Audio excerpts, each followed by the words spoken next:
उधर कांग्रेस ने बीजेपी पर नोट के बदले वोट खरीदने का संगीन इल्जाम लगाया है। सुरजेवाला का कहना है कि अरुणाचल प्रदेश के वजीर आला पेमा खांडू के काफिले से 1 करोड़ 80 लाख रुपए बरामद हुए। इन्होंने सवाल किया कि आया ये रकम बीजेपी के लिए वोटरों को लुभाने के लिए थी। इन्होंने मजीद सवाल उठाया कि क्या अब तक इलेक्शन कमीशन को इस सिलसिले में FIR दर्ज नहीं करनी चाहिए थी। अरुणाचल प्रदेश के भारतीय जनता पार्टी के मुख्यमंत्री पेमा खांडू के कॉन्वॉय से कल रात 12 बजे के लगभग 180 लाख रुपया पकड़ा जाता है। क्या ये पैसा प्रधानमंत्री की रैली में लोगों को लाने के लिए दिया जा रहा था? पुलिस के अधिकारीगण सब मौजूद हैं, कैश गिना जा रहा है। अब इस सारे मामले पर पर्दा क्यों डाल दिया गया प्रधानमंत्री के वहां जाते ही घंटों के अंदर?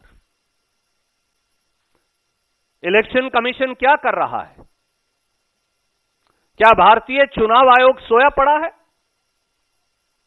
क्या enforcement directorate, CBDT, CBI, IB सब सोए पड़े हैं?